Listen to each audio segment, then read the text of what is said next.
तो दोस्तों हम आपको पिछले चैप्टर में बात किए थे सामवेद से। यह गाई जा सकने वाली ऋचाओं का संकलन है। इसकी पाठकर्ता को उद्गात कहते हैं। इसे भारतीय संगीत का जनक कहा जाता है।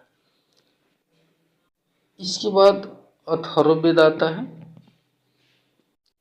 अथर्वा ऋषि द्वारा रचित इस वेद में रोग निवारण, तंत्र मंत्र, जादू टोना, शाप, वशीकरण, आशीर्वाद, स्तुति, प्रायश्चित, औषधि, अनुसंधान, विवाह, प्रेम, राजकर्म, मातृभूमि, महात्म्य आदि विविध विषयों से संबंध मंत्र तथा सामान्य मनुष्यों के विचारों, विश्वासों, अंधविश्वासों इत्यादि का वर्णन है। अगला है, इसमें सभा एवं समिति को प्रजापति की दो पुत्रियां कहा गया है। नोट: सबसे प्राचीन वेद ऋग्वेद है एवं सबसे बाद का वेद अथर्ववेद है। अगला पॉइंट है, वेदों को भली भांति समझने के लिए 6 वेदांगों की रचना हुई। ये है शिक्षा, ज्योतिष, कल्प, व्याकरण, निरुक्त तथा छंद। अगला है, भारतीय ऐतिहासिक कथाओं का सबसे अच्छा क्रमबद्ध विवरण पुराणों में मिलता है। इसके रचयिता लोमहर्ष अथवा उनके पुत्र उग्रश्रवा माने जाते हैं। इनकी संख्या 18 है, जिनमें से केवल 5 मत्स्य, वायु, विष्णु, ब्राह्मण एवं भागवत में ही राजाओं की वंशावली पाई जाती है।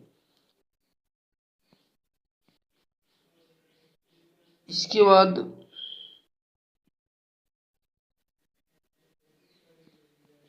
आपका ये पुराण और वंश हैं। पुराण मौर्य वंश से संबंधित है। मत्स्य पुराण आंध्र सातवाहन, वायु पुराण गुप्त वंश से है।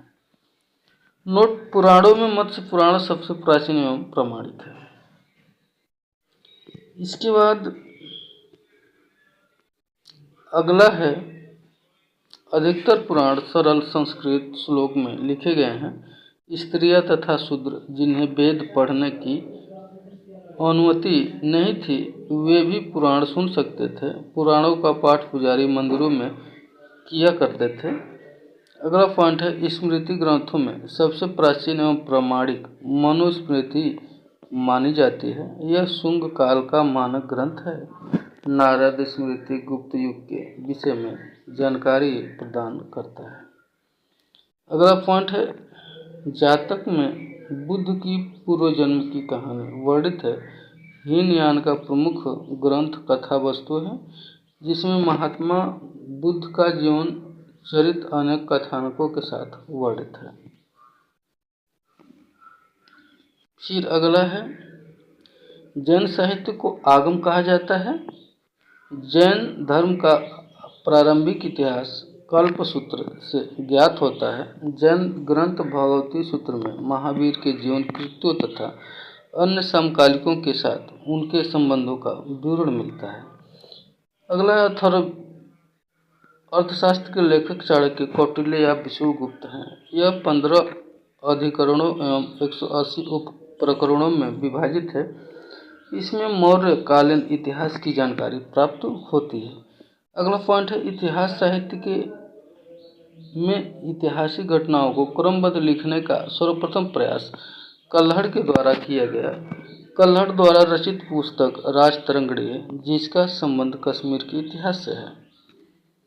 फिर आपका अगला पॉइंट है, अरबों की सिंध विजय का वृत्तांत चचनामा लेखक अली अहमद में सुरक्षित है। फिर आपका अगला पॉइंट, अष्टाध्यायी संस्कृत भाषा व्याकरण की प्रथम पुस्तक के लेखक पाणिनि हैं। इससे मौर्य के पहले का इतिहास तथा मौर्य युगीन राजनीतिक व्यवस्था की जानकारी प्राप्त होती है। कल्पायन की गार्गी संहिता एवं ज्योतिष ग्रंथ हैं, फिर भी इसमें भारत पर होने वाले हवन आक्रामक का उल्लेख मिलता है। अगला है पंतजलि पुष्य मित्र शुंग के पुरोहित थे। इनके महाभाष्य से शुंगों के इतिहास का पता चलता है।